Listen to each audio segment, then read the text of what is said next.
Haleluya. Kita akan buka Ibrani ya. Kitab Ibrani pasal ke-12. Kita akan baca ayat 1 dan 2 aja.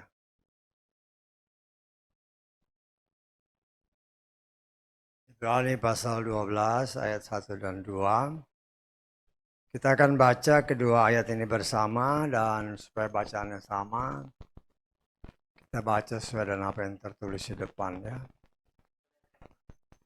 Kita baca bersama 3, 4. Oleh karena itu, kita juga, karena mempunyai begitu besar awan kesaksian yang mengelilingi kita, dengan menyingkirkan segala rintangan dan dosa yang mudah menjerat, marilah kita berlomba dengan ketekunan dalam perlombaan yang disediakan sebelumnya bagi kita, sambil memandang kepada Yesua, penguasa dan penyempurna iman, yang dengan mengabaikan aib ganti sukacita yang disediakan baginya, dia tabah memikul salib, maka dia telah duduk di sebelah kanan tahta Elohim. Amin. Silakan duduk.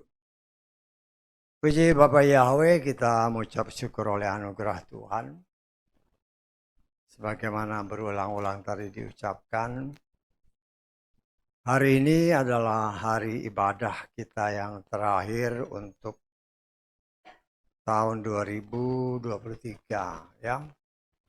Semua adalah anugerah, semua adalah kasih Tuhan bagi saudara dan saya, sehingga kita bisa oleh kemurahan Tuhan datang bersama-sama di tempat ibadah untuk mengucap syukur ya, betapa Tuhan sangat luar biasa mengasihi dan menyertai saudara dan saya.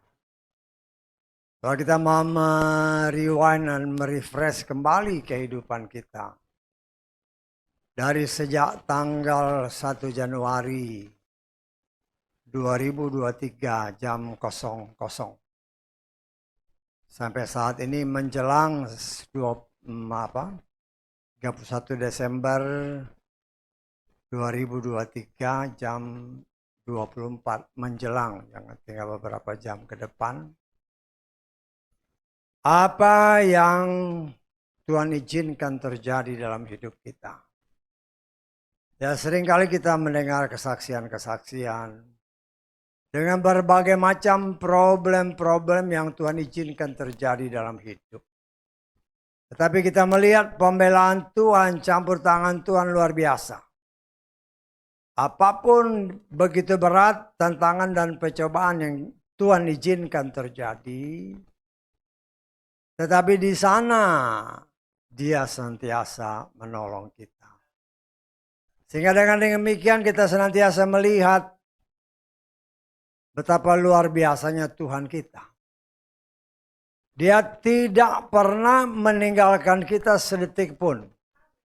Walaupun kita harus jujur, kita yang justru seringkali meninggalkan Dia. Seringkali kita lupa ya, akan seharusnya kita menempel dan menyatu dengan Dia. Tetapi dalam kenyataan hidup, justru kita seringkali meninggalkan Dia. Tetapi nanti ketika ada masalah, ada pergumulan, ada tantangan dan ada pencobaan, baru ingat Tuhan. Ya, baru ingat Tuhan. Nah, kalau kita mau jujur, ya, jangan heran kalau Tuhan menghendaki saudara dan saya senantiasa ingat Dia, tetapi berdasarkan pengalaman yang kita alami, kita ingat Dia kalau ada masalah. Karena itu jangan heran kalau dalam hidup kita banyak sekali masalah. Bisa nggak? Supaya kita ingat Dia. Kita harus jujur kalau kita tidak punya masalah, kita lupa Dia. Tetapi karena begitu besar kasih Bapa Yahweh bagi saudara dan saya, dan Dia tahu isi hati kita. Dia izinkan masalah terjadi supaya kita ingat. Supaya kita berseru, supaya kita senantiasa memanggil-manggil namanya. Ya, kalau saudara perhatikan tadi kan kesaksian-kesaksian, lagu-lagu, ya, itu merupakan suatu ungkapan isi hati, sebagaimana tertulis di dalam kitab Yesaya, ya. Yesaya pasal ke-66. Kita lihat ayat kedua. Tanganku telah membuat semua ini, bahkan semua hal yang ada, firman Yahweh. Perhatikan ayat selanjutnya. Namun kepada orang ini aku akan memandang. Kepada dia yang merendahkan diri dan yang hancur dalam roh. Dan yang gentar terhadap firmanku. Kalau kita lihat terjemahan LAI coba ya. LAI kita lihat ya. Terjemahan LAI bisa di ini. Kita hanya mau membanding-bandingkan. Bukankah tanganku yang membuat semuanya ini? Sehingga semuanya terjadi, demikian firman Tuhan. Tetapi kepada orang inilah aku memandang. Kepada orang yang tertindas dan patah semangatnya. Dan gentar kepada firmanku. Jadi dari semua ayat-ayat seperti ini kita harus ingat. Kalau permasalahan terjadi, Tuhan itu kan Tuhan yang maha tahu. Dia lihat orang yang menamakan diri orang pilihan sekalipun.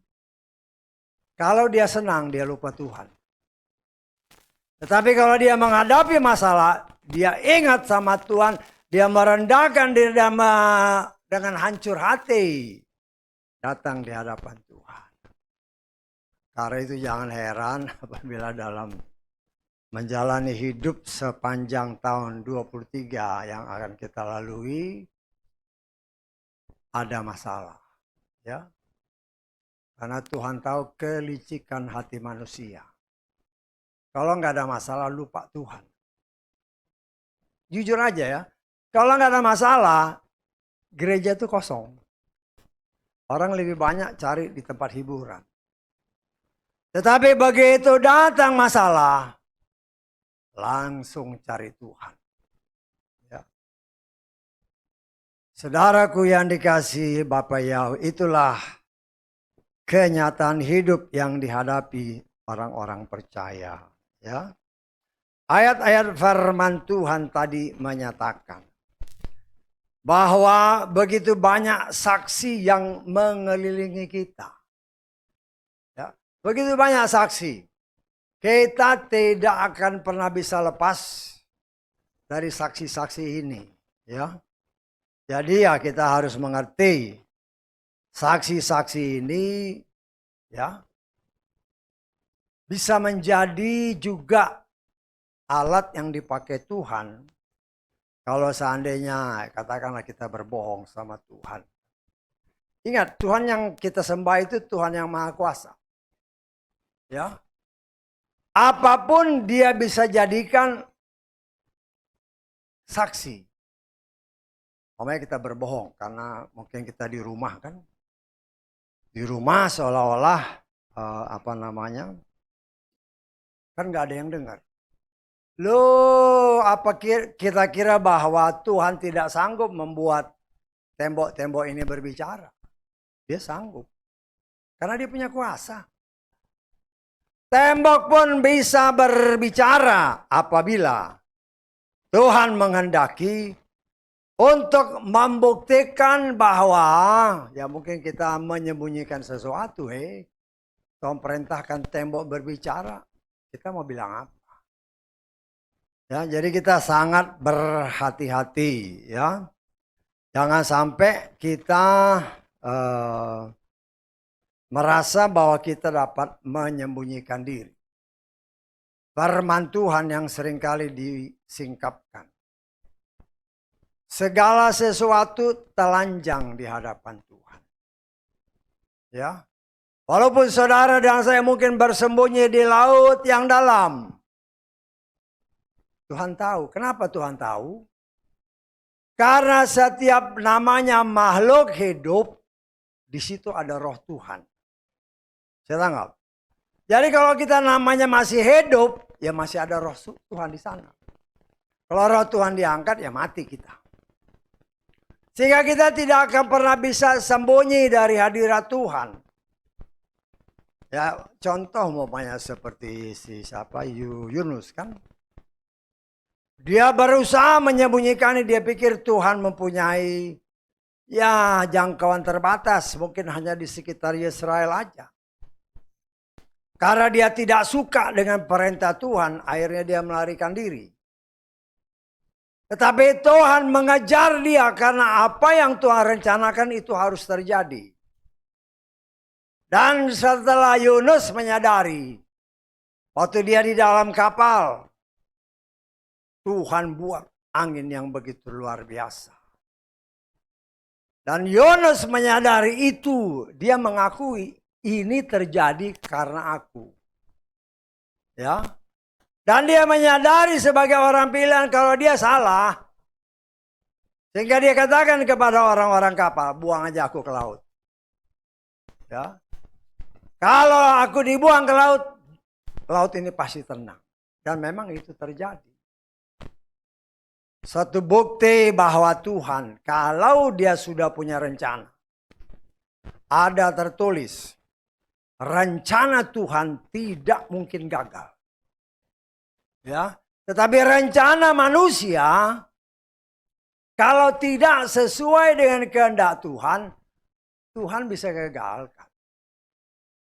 Dan sayangnya pada zaman-zaman seperti sekarang kan, dengan berbagai macam ulasan orang yang pintar-pintar. Oh, dunia punya rencana begini. Hati-hati, hati-hati. Loh, kalau Tuhan bilang itu bukan rencanaku, tidak akan bisa jadi. Tidak bisa. Walaupun dunia menyatakan tahun 30, kita akan menjadi dunia baru. Kalau Tuhan bilang enggak, mau ngapain? Loh, ini yang harus kita tanam sungguh-sungguh. Ya beberapa bulan-bulan terakhir ini kan. Ada rencana untuk orang mau melakukan hal-hal yang jahat. Dengan menyebarkan penyakit-penyakit. Memangnya kalau Tuhan tidak izinkan, bisa jadi? Enggak bisa. Manusia punya rencana, tapi semua Tuhan yang menentukan. Hanya sayangnya, hal-hal seperti itu, isu-isu, kemudian disebarluaskan oleh mereka yang menamakan diri pelayan Tuhan, seolah-olah mau menakuti anak-anak Tuhan. Tetapi saya sebagai pelayan Tuhan berkali-kali ingatkan kita, paling sedikit yang beribadah bersama-sama. Ada tertulis, kamu harus beribadah kepada Yahweh. Keluaran 23 ayat 25. Maka Tuhan berjanji akan memberkati makanan minuman kita. Serta menjauhkan sakit penyakit. Itu janji Tuhan. Ayo kita lihat aja. Ya. Ini ayat jangan dilupa. Karena di luar sana banyak orang berkoar-koar. Mau menakut-nakuti anak-anak Tuhan. Bukan anak-anak Tuhan dikuatkan, malah ditakut-takuti. Nah, kita harus sangat berhati-hati. Apalagi kalau bisa takut. Ada tertulis orang yang takut berarti kasihnya kepada Bapa Yahweh diragukan. Saudara dan saya adalah orang-orang yang dipilih Tuhan. Dikeluarkan eklesia, dikeluarkan dari cengkeraman si jahat. Supaya kita dibentuk mengerti kehendak Tuhan. Memiliki pengenalan yang penuh akan Tuhan. Sehingga kita tidak bisa ditipu. Dengan berbagai macam isu-isu yang ada di luar. Kamu harus beribadah kepada Yahweh. Ya. Elohimmu, maka dia pasti memberkati roti makananmu dan air minumanmu, dan aku pasti menjauhkan penyakit dari antaramu. Ya. Ini beberapa kali Tuhan ingatkan belakangan ini.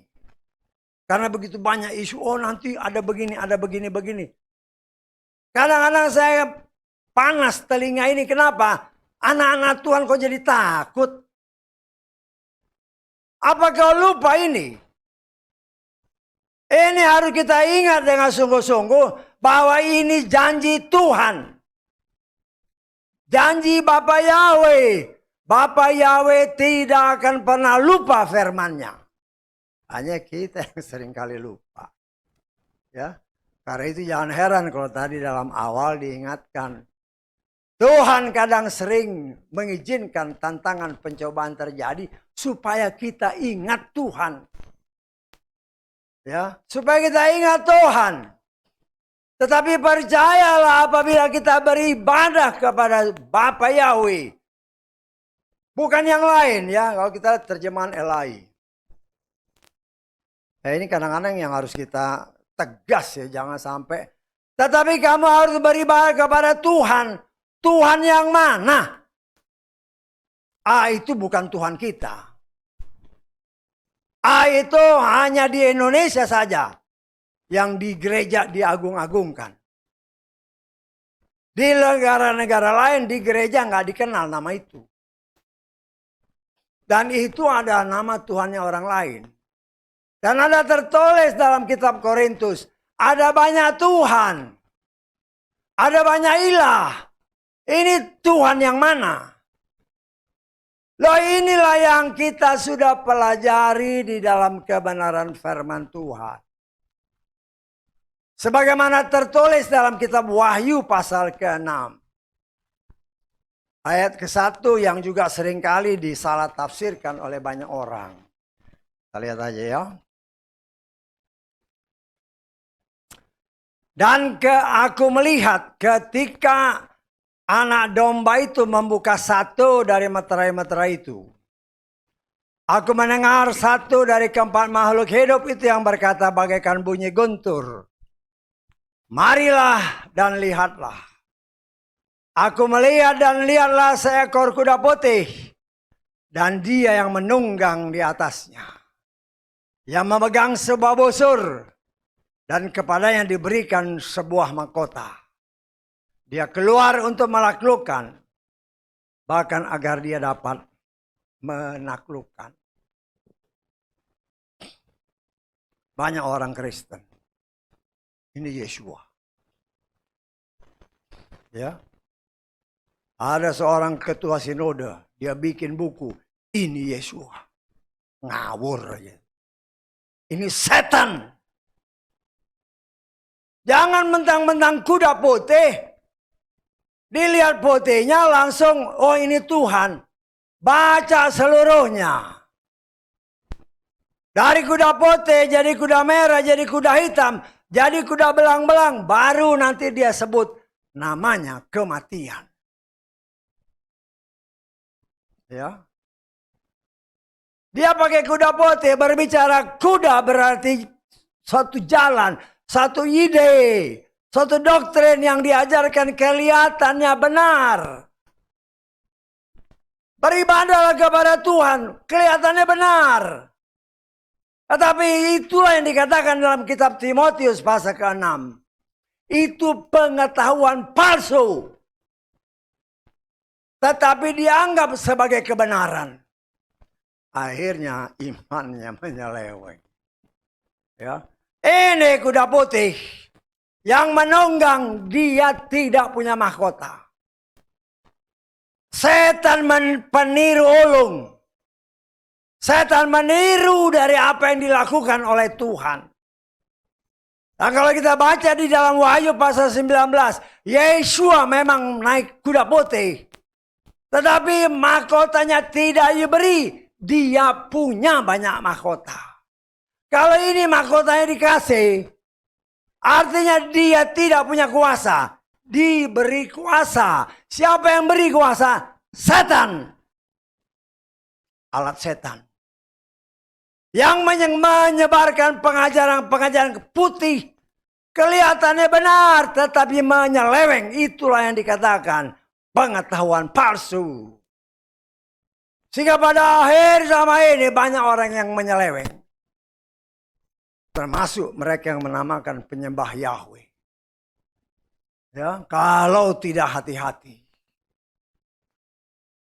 banyak orang bisa tersesat. Ya. Nah, kita sebagai orang-orang yang sungguh-sungguh mau, kita berpengharapan supaya pada saat sangkakala berbunyi kelak, namaku ada, namaku dipanggil dan aku diangkat oleh Roh-Nya. Tetapi untuk mencapai semua itu tanpa kekudusan, seringkali kita nyanyikan, tanpa kekudusan tidak mungkin kita melihat Tuhan. Melihat Yahweh. Kudus harus bertemu dengan kudus. Sempurna harus bertemu dengan sempurna. Kalau enggak bisa. Karena itu berulang-ulang firman Tuhan, Yesus sendiri berkata, hendaklah engkau sempurna sama seperti Bapamu sempurna. Kalau enggak, jangan mimpi ketemu Tuhan. Jangan mimpi. Tuhan itu setia sama firman-Nya. Karena itu dia sedang mengajar saudara dan saya. Melalui firman dan pertolongan Roh Kudus. Dia memampukan kita untuk bukan saja mendengar firman. Tetapi mengerti firman itu dengan benar. Sehingga apa yang dikatakan dalam kitab Efesus. Kita memiliki pengetahuan, pengenalan yang penuh akan Tuhan. Sehingga kita tidak bisa dibohongi. Begitu banyak saksi-saksi yang Tuhan ingatkan kepada saudara dan saya. Untuk apa? Supaya kita sadar. Walaupun sama seperti Yunus ada di perut ikan di dasar laut, tetapi Tuhan mendengar doanya. Tuhan mendengar doanya. Tuhan melihat penyesalannya. Karena itu saudaraku yang dikasihi oleh Bapa Yahweh, ya, kita belajar. Ya, kalau tadi waktu saya melayani di mana di Solo, di antara pelayan-pelayan Tuhan, saya beritakan tentang Wahyu pasal 6 itu, Tuhan ingatkan. Saya bilang itu setan, kaget mereka. Itu gembala-gembala, kaget. Karena selama ini mereka dicekokin bahwa itu Yeshua. Dari mana Yeshua? Pakai hikmat sedikit. Kan dikatakan dia dikasih mahkota. Yeshua tidak perlu dikasih. Dia punya banyak mahkota sesuai Wahyu pasal 19. Loh ini dikasih mahkota artinya dia tidak punya kuasa. Tetapi diberi kuasa. Siapa yang kasih kuasa? Setan. Nah, setan beri kuasa. Sehingga dia mengajarkan seolah-olah yang benar. Tetapi dalam kenyataan banyak hal yang tidak benar diajarkan. Sehingga penyesatan demi penyesatan mulai terjadi. Tetapi kita mengucap syukur Tuhan ingatkan terus. Pengetahuan palsu dianggap sebagai kebenaran. Sebagaimana 1 Timotius pasal ke-6 ayat 20 dan 21. Loh bagaimana? Kalau yang palsu dianggap kebenaran ya otomatis nyeleweng. Ya. Nah saya berkali-kali menyatakan. Ya. Setan itu licik. Kalau dalam satu gereja. Seorang gembala mungkin mempunyai 100.000 jemaat. Daripada dia datangin 100.000, dia masukin pengajaran sesat kepada gembalanya. Gembalanya ngajarin kepada 100.000, ya sesat semua. Lah itulah yang banyak terjadi sekarang. Inilah yang dikatakan ada 3 roh pada akhir zaman ini. Roh Nikolaus, roh Bileam, roh Isabel. Sebagaimana kitab Wahyu. Nikolaus, Nikao dan Laos. Satu tindakan untuk menguasai bagaimana menguasai manusia atau gereja. Ya, sehingga akhirnya apa? Kenyataan membuktikan banyak orang lebih takut kepada gembalanya daripada takut kepada Tuhan. Itulah pengajaran Nikolaus. Berdasarkan arti namanya. Nikao dan Laos. Loh, kita harus hati-hati, kan banyak sekarang. Oh, tapi gembalaku ngomong begini. Emangnya gembala mau menyelamatkan? Saya tidak mengajarkan saudara harus ikut saya, tetapi harus ikut apa yang Tuhan berikan kepada saya untuk dinyatakan. Karena saya mempunyai tanggung jawab. Dari 5 jabatan yang ada, paling sedikit saya punya 2 jabatan. Baik sebagai gembala maupun sebagai pengajar. Saya bertanggung jawab untuk memberi makan yang benar-benar pengetahuan yang murni, bukan yang palsu. Karena saya mau masuk surga. Saya mau masuk surga. Dan kalau saya menyesatkan banyak orang, ada tertulis Yakobus pasal 3, jangan banyak orang mau jadi guru. Engkau berdiri sebagai pemberita firman, engkau guru, engkau mengajar yang sesat, hukumanmu 2 kali ganda. Haleluya, karena itu saudaraku yang dikasih oleh Bapa Yahweh.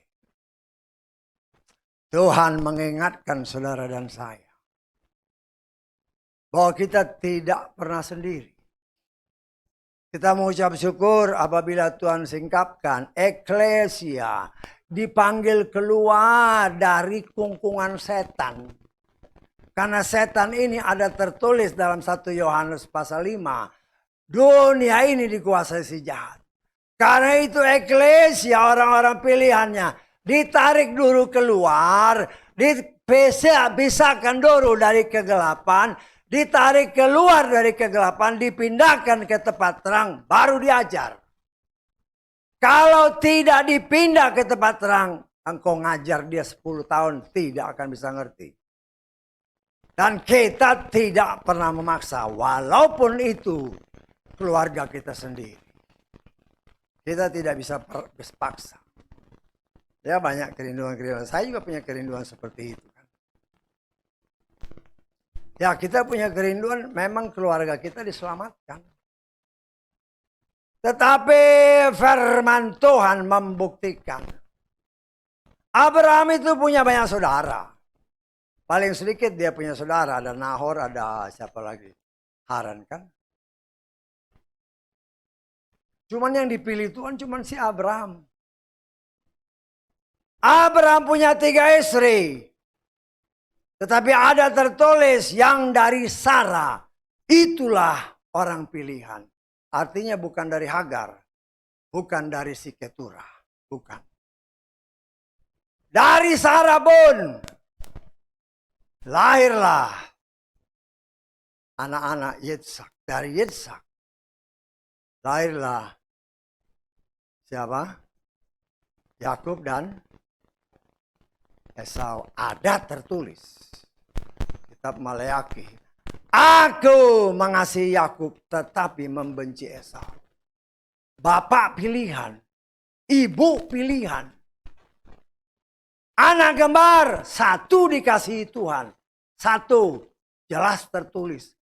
Aku benci si Esau. Loh, kenapa bisa begitu? Kita lihat di dalam kitab Maleakhi pasal 1. Ayat kedua.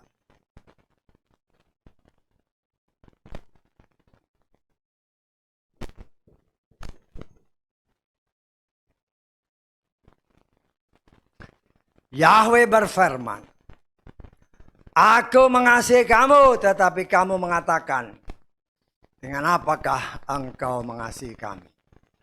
Bukankah Esau saudara Yakub? Namun, aku mengasihi Yakub dan membenci Esau, serta membuat pegunungan yang menjadi tandus dan tanah pusakanya untuk serigala padang gurun. Ini menjadi pengajaran bagi saudara dan saya, bagi kita, Bapaknya pilihan, si Yitzhak. Ibunya pilihan karena Tuhan yang memilih Ribka sebagai istri Yitzhak. Anak-anaknya jelas dikatakan, aku kasih Yakub, tapi aku benci Esau. Loh, kalau kita punya anggota keluarga, ya, kita wajib mendoakan. Tetapi keselamatan itu bukanlah dari kita. Karena seringkali diajarkan dari tempat ini. Ketika manusia jatuh dalam dosa.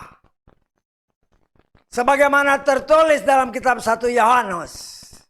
Ada anak Tuhan, ada anak setan. Itu jelas. Ya. Artinya di dalam kehidupan manusia. Ada dua benih. Benih dari Tuhan atau benih dari setan. Kita lihat 1 Yohanes pasal 3. Ayat ke-9 mulai. Setiap orang yang telah dilahirkan dari Elohim, dia tidak berbuat dosa. Karena benihnya tetap tinggal di dalam dia.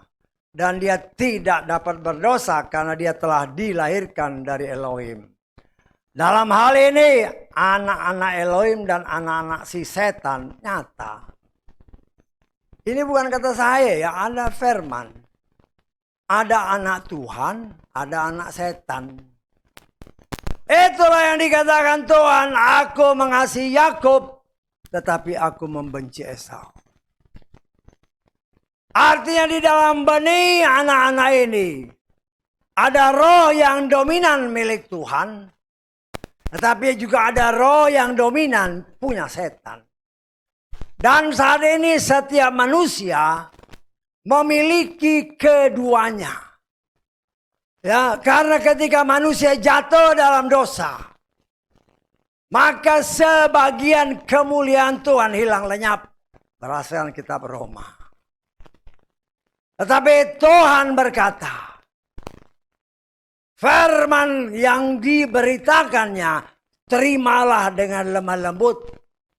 Yakobus 1 ayat 21. Karena firman itu yang dapat menyelamatkan jiwamu. Kita lihat Yakobus 1:21. Ya, jadi semua firman itu saling berkaitan. Sebab itu dengan menyingkirkan segala kotoran dan banyaknya kejahatan. Terimalah dengan lemah lembutan firman yang ditanam. Yang dapat apa? Menyelamatkan jiwamu. Kenapa jiwa? Jiwa berarti pikiran, perasaan, kehendak. Ketika setan berhasil menipu si Hawa, sebagian jiwanya dirampas oleh si setan. Ya. Kok sebagian? Loh, kan dia masih percaya Tuhan. Berarti hanya sebagian dan Tuhan memang izinkan. Tetapi disitulah pencemaran terjadi. Ketika setan berfirman, Hawa terima, jiwanya rusak.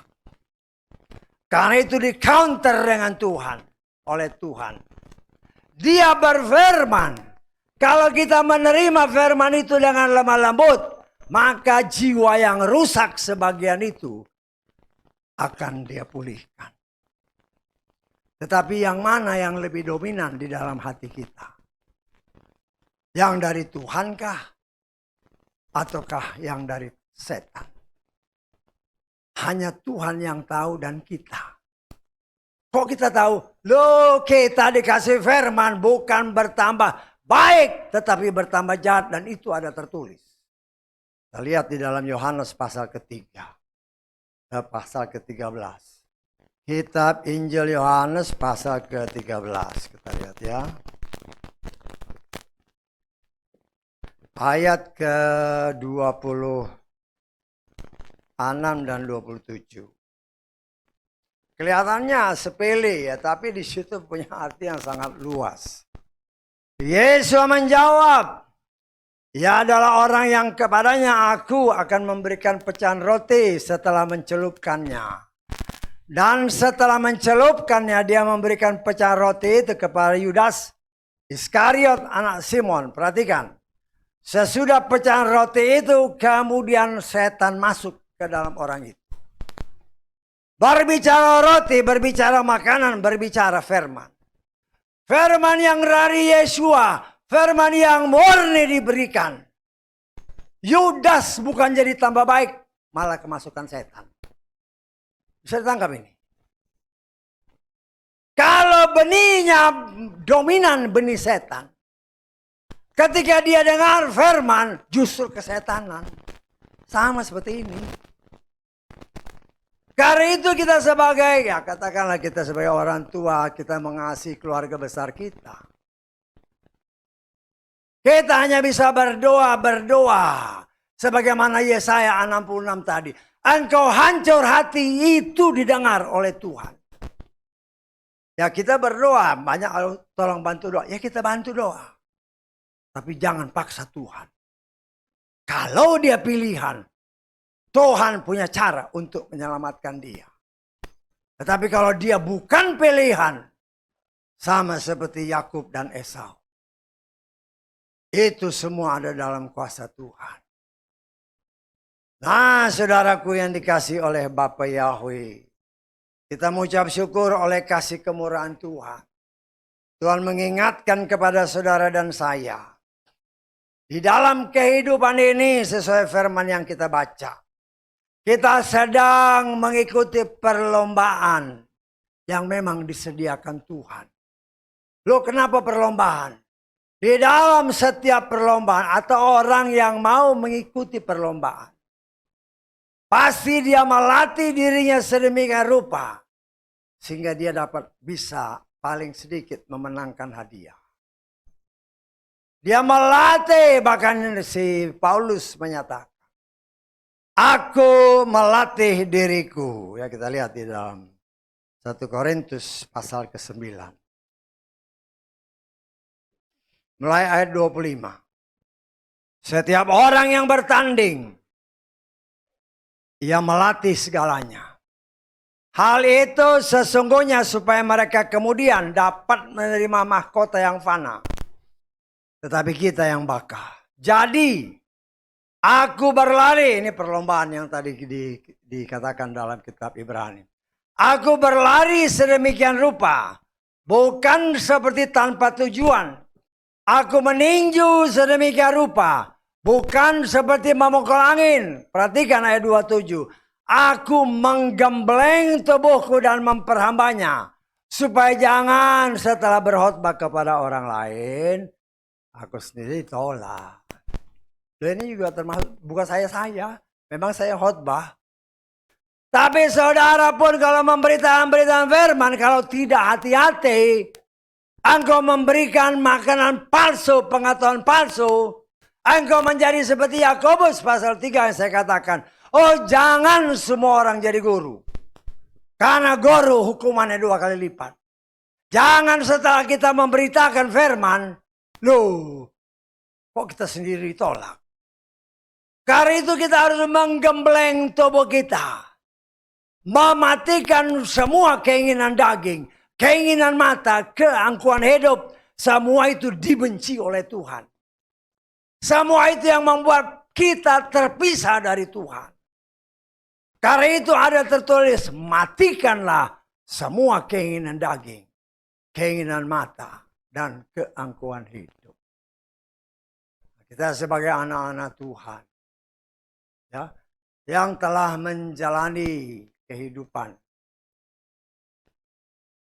1 tahun kurang lebih, ya sebentar lagi kan genap tahun 23 selesai.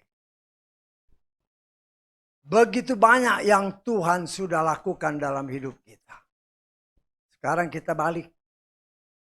Berapa banyak yang kita berikan untuk Tuhan? Ya. Berapa banyak yang kita berikan untuk Tuhan? Apakah setiap hari kita memuji Dia? Apakah setiap hari kita berdoa kepada Dia? Apakah setiap hari kita membaca firman? Kalau nyanyi enteng, ku renungkan firman-Mu siang dan malam, pembohong besar. Pernah kau renungkan firman itu siang malam benar-benar? Banyak orang pembohong besar di gereja nyanyikan kayak gitu tadi. Kurenungkan firmanku siang dan malam. Kelihatannya happy-happy. Loh, setan menuduh Tuhan, lihat tuh anakmu di gereja. Nyanyinya sih hebat merenungkan firman. Kenyataannya yang dia pegang HP, dia main, dia nonton segala macam. Bukan firman Tuhan. Pembohong besar. Apakah orang ini, orang seperti ini bisa layak di hadapan Tuhan? Banyak pembohong di dalam gereja. Karena itu berkali-kali saya katakan dari tempat ini. Di gereja setan masih masuk. Enak aja, banyak orang gak bisa terima. Loh, di gereja banyak orang yang ngobrol. Saat firman diberitakan dia ngobrol. Di gereja saat firman, pengkhotbah capek-capek, orangnya tidur. Walaupun sudah diberitahu dari tempat ini, Abraham karena dia tidur beribadah, maka anak cucunya jadi budak di tanah Mesir. Itu karena Abraham tidur. Abraham itu orang yang sangat dikasihi Tuhan. Loh, kita harus belak-belakan, kita harus lihat di sini. Dan saya sebagai pelayan Tuhan harus berani menyatakan ayat A, B, ya B. Saya berkewajiban untuk memberitakannya dengan benar. Karena saya mau selamat. Tetapi masalah itu diterima atau enggak oleh orang lain, ya itu urusan sendiri. Saya tanya maksud saya. Ya. Kalau saya tanya semua, mau masuk surga enggak? Semua mau masuk. Semua mau masuk. Tetapi ada yang mau jalannya yang lega-lega aja. Lo bagaimana? Ya. Saudaraku yang dikasihi oleh Bapa Yahweh. Ya. Kita diwajibkan mengikuti perlombaan yang memang disediakan. Karena saudara dan saya sedang dilatih oleh Tuhan. Untuk menjadi benar-benar orang yang siap untuk apa? Untuk perang. Kita ini disiapkan untuk juga berperang melawan setan. Sebagaimana Wahyu. Yesus akan menjadi kepala kita. Kita ikut bersama dia lawan setan dengan tentaranya. Loh, kalau kita ini mengkhianati dia, waduh bahaya. Ya saya harus berani katakan ini terus terang. Karena itu kita dilatih siap menjadi tentara. Barisan daripada Yeshua. Karena kita akan melawan setan dengan tentaranya. Karena itu kita harus benar-benar siap. Untuk menghadapi segala macam. Yang memang Tuhan sudah siapkan. Untuk melatih kita. Walaupun kita percaya kalau panglima kita Yeshua, setan pasti kalah. Tetapi Tuhan melihat kita mau enggak? Ada tertulis seorang prajurit ketika dia maju berperang, dia tidak lagi memikirkan kepentingannya. Tetapi memikirkan kepentingan apa yang diperintahkan. Seorang prajurit taat kepada atasannya. Nah, kita belajar seperti itu. Ya. Firman Tuhan. Karena itu dalam ayat kedua, marilah kita arahkan pandangan kita kepada Yeshua, pemimpin dan penyempurna iman kita. Kalau dalam terjemahan Inggris agak beda. Coba kita lihat ayat kedua itu ya. Sini kan dikatakan pemimpin dan penyempurna iman. Ibrani pasal ke-12 ayat kedua. Sini penguasa penyempurna iman. Kita lihat bahasa Inggrisnya. Wherefore, looking unto Yeshua, dia apa? Dia author. Author itu yang kalau nulis lagu itu skenario. Bisa tangkap maksudnya? Jadi dia yang bikin.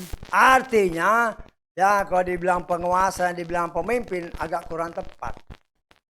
Tetapi sesungguhnya dialah yang memberikan iman itu kepada kita. Saya tanggap. Ya. Dan dikatakan oleh dan finisher of our faith. iman kita.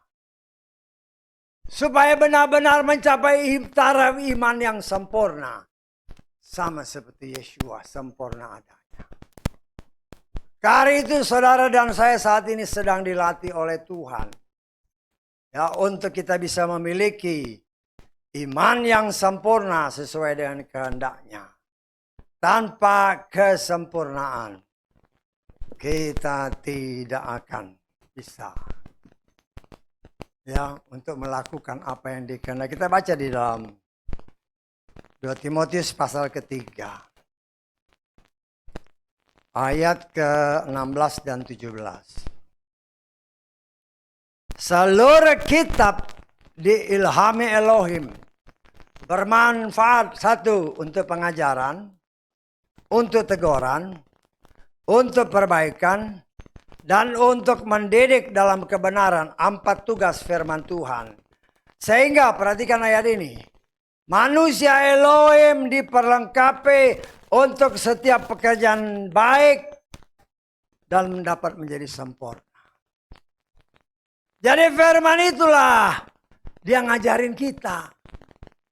Kita memang baca firman tetapi tanpa Roh Kudus. Jangan harap kita bisa mengerti firman dengan benar. Gak bisa. Kan beberapa hari kemarin Tuhan ingatkan. Kepadamu, kepada murid-murid. Semua firman dibuka. Tetapi kepada orang luar hanya diberikan perumpamaan. Loh, karena namanya perumpamaan, akhirnya banyak penafsiran macam-macam. Termasuk yang saya katakan tadi. Oh, ini kuda putih pasti Yeshua.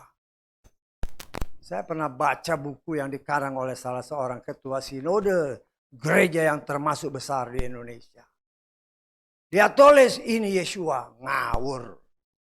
Loh, kalau ketua sinodenya yang nulis kayak gitu, bagaimana di bawahnya? Sehingga jangan heran ketika seperti yang saya katakan, saya melayani di daerah Jawa Tengah, gembala-gembala banyak, mereka kaget. Kenapa? Karena engkau tidak menyelidiki firman dengan benar. Kok Yeshua dikasih mahkota? Ngawur aja. Yeshua itu punya banyak mahkota. Tapi itulah roh si Nikolaus itu. Karena kepala kan, semua tunduk sama dia. Men yes aja. Padahal pengetahuan palsu yang diberitakan. Yang bisa dapat menyelewengkan iman orang-orang yang mendengar. Kita mengucap syukur betapa lengkapnya firman yang diberikan Tuhan bagi kita. Jika kita diajar dan terus belajar, semakin hari semakin disempurnakan, semakin disempurnakan. Tahun 23 akan selesai. Kita sudah melakukan perhitungan berdasarkan firman Tuhan. Generasi ini akan melihat kedatangan Tuhan. Nah, kita sudah belajar yang disebut generasi itu apa. Walaupun di luar sana, oh generasi ini 40 tahun. Oh satu generasi 70 tahun. Satu generasi 80 tahun. Tidak ada yang benar. Ya. 70 tahun, 80 tahun itu umur, kata Mazmur. Bukan generasi. Tetapi kita mengucap syukur, Torah dibuka. Torah menyatakan satu generasi 100 tahun. Tinggal kita hitung-hitungan. Yang dimaksud yang mana? Apabila pohon ara mulai bertunas. Generasi pada waktu itu akan melihat. Karena berbicara, pohon ara berbicara bangsa Israel. Bangsa Israel mulai tumbuh kembali tahun 48. Satu generasi 100 tahun. 1948 ditambah 100. 2048. Wah, masih lama. Ada tertulis waktunya dipersingkat. Waktu yang dipersingkat ini yang kita tidak tahu. Tapi dengan apa yang sudah disingkapkan, waktunya memang sudah sangat dekat. Tahu-tahu sudah tahun 23. Apa persiapan kita? Kalau seorang calon pengantin, dia mau kain mungkin tahun depan. Tahun ini dia udah siapin semua. Dia cari booking di mana tempatnya. Pakaian dan segala dia siapkan karena dia mau melaksanakan pernikahan yang sangat luar biasa. Demikian juga saudara dan saya. Yesua sebagai pengantin pria akan menjemput kita. Bagaimana persiapan kita? Apakah pakaian kita masih belang-belang? Ataukah pakaian kita masih compang-camping? Hanya saudara dan Tuhan yang tahu. Dan setan juga melihat. Karena itu saudaraku yang dikasih oleh Bapa Yesus firman. Yesua menganugerahkan saudara dan saya iman. Saya menerjemahkan otor di sini dianugerahi iman. Kenapa? Karena tidak semua orang memiliki iman. Saya tanggap. Ini bukan kata saya, ada tertulis. Kita baca di dalam 2 Tesalonika pasal 3 ayat ke-2. Supaya kami dapat terlepas dari para pengacau dan orang-orang jahat. Karena iman bukan ada pada semua orang. Kita lihat terjemahan LAI. Supaya kami terlepas dari para pengacau dan orang-orang jahat. Sebab apa? Bukan semua orang beroleh iman. Jadi nggak semua orang beroleh iman. Kita sudah belajar dari kitab Galatia. Siapa iman itu? Yesua. Firman diberitakan mereka punya telinga tapi nggak dengar. Mereka punya mata tapi tidak melihat. Semua dibutakan oleh Tuhan. Kenapa? Karena kita tafsirkan atau saya tafsirkan. Benih setan lebih dominan bagi orang itu. Sehingga dia tidak akan pernah bisa mengerti. Ya, namanya benih setan dominan, Tuhan tidak akan menyelamatkan orang-orang seperti itu. Karena ada tertulis. Kita sudah belajar. Efesus pasal ke-1 ayat ke-4. Kita lihat coba. Sebagaimana di dalamnya dia telah memilih kita sebelum permulaan dunia untuk menjadikan kita kudus dan tak bercacat di hadapannya dalam kasih. Tuhan yang saudara dan saya sembah, kita percaya dia Tuhan yang maha tahu. Dia sudah tentukan berdasarkan ayat-ayat ini. Siapa yang selamat, siapa yang akan binasa. Walaupun banyak orang yang tidak bisa terima. Tetapi saya berdasarkan firman. Tuhan sudah menetapkan siapa yang akan diselamatkan sebelum dunia dibentuk. Dan Tuhan juga sudah menetapkan siapa yang akan dibinasakan. 2 Petrus pasal 2 ayat 12. Kita lihat. Namun mereka ini bagaikan hewan liar yang tak berakal. Yang dilahirkan sebagai tangkapan dan tumpasan. Yang di dalamnya mereka tidak menyadari bahwa ketika menghujat. Mereka akan dihancurkan dalam kebinasaan mereka. Kita lihat LAI. LAI kadang-kadang terjemahannya lebih enak ya. Kalau ini kan kadang-kadang aduh. Tetapi mereka itu sama dengan hewan yang tidak berakal. Sama dengan binatang yang hanya dilahirkan untuk ditangkap dan dimusnahkan. Kayak ayam. Inilah orang yang sudah ditentukan untuk dibinasakan. Walaupun dia dengar firman, tidak ada respon, tidak ada reaksi. Karena benih setan lebih dominan dalam hidup orang ini. Dan orang ini berdasarkan ayat ini. Sudah ditentukan untuk dibinasakan. Nah, sebagaimana tertulis dalam kitab Tesalonika. Tidak semua orang beroleh iman. Karena itu saudaraku yang dikasih oleh Bapa Yahweh. Kita melihat di sini. Yesus memberikan kita iman. Yesus yang terus bekerja. Kalau kita terima firman. Iman kita akan disempurnakan sebagaimana tertulis. Tuhan tidak pernah memaksa. Kalau kita terima, kita selamat. Kita tidak terima, ya saya tidak katakan masuk neraka. Sorga dan neraka itu urusan Tuhan. Tapi sebagai seorang pelayan Tuhan saya harus katakan. Kalau kita tidak melakukan firman, maka penghukumanlah yang akan diterima. Pemberontakan terhadap firman ada tertulis adalah maut upahnya. Karena itu saudaraku yang dikasih oleh Bapa Yahweh, dengan akan berakhirnya tahun ini, ya. Kalau oleh kemurahan Tuhan, ya, oleh kemurahan Tuhan kita akan mengakhiri tahun 23 dan memasuki tahun yang baru. Karena itu saya himbau, ya, tengah malam berdoalah sama Tuhan. Mengucap syukur Tuhan, terima kasih. Hanya karena kemurahan-Mu kami boleh mengakhiri tahun ini. Dan hanya oleh karena kemurahan-Mu kami boleh memasuki dan menjalani tahun yang baru. Sampai kami boleh bertemu dengan Engkau saat sangkakala berbunyi kelar. Kita harus melandasi semuanya dengan firman. Melalui doa-doa, landasi hidupmu dengan kekuatan dari Tuhan. Dan dalam kita memasuki, kita ngomong sama Tuhan. Tuhan, saya punya rencana begini. Ngomong sama Bapakmu, sama Bapak kita. Karena ada tertulis, serahkanlah hidupmu kepada Bapa Yahweh.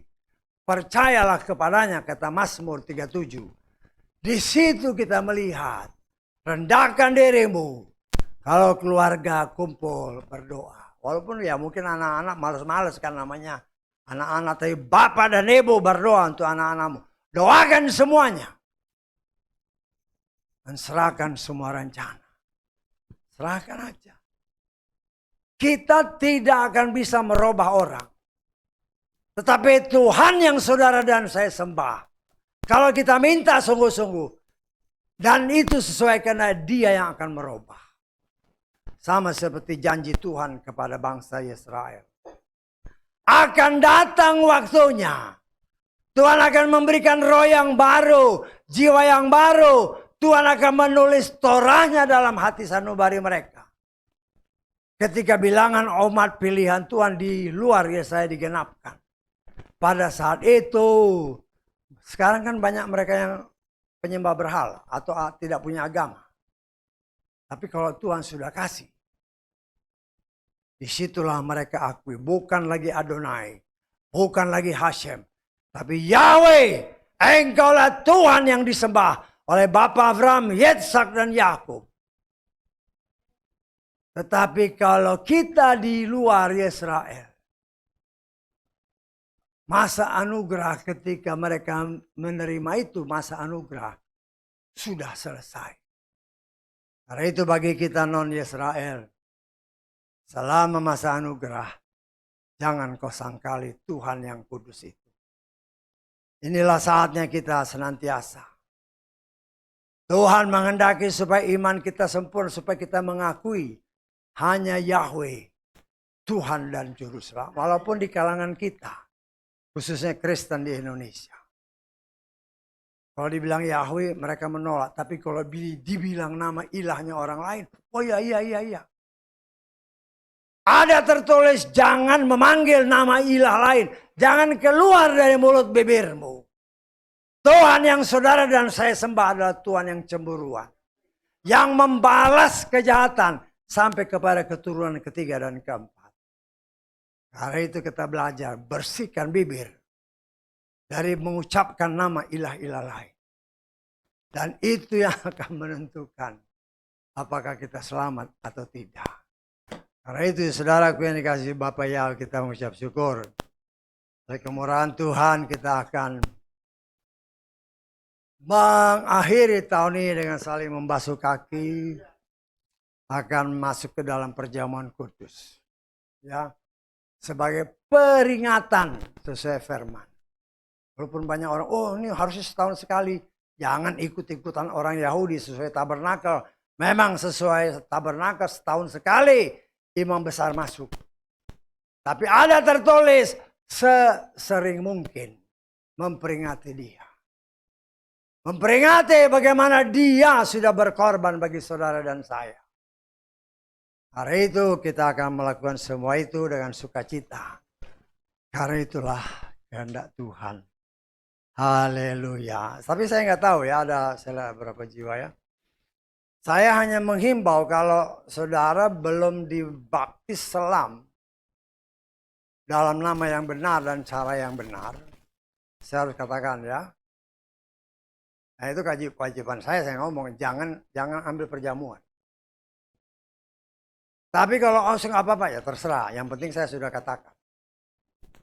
Tapi kalau basuh kaki bebas.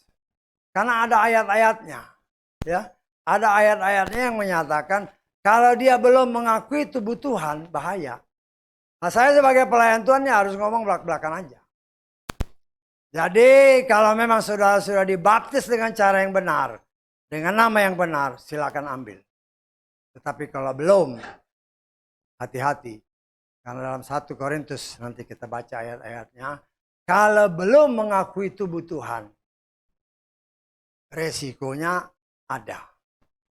Ya, saya hanya memberitakan ya terserah saudara.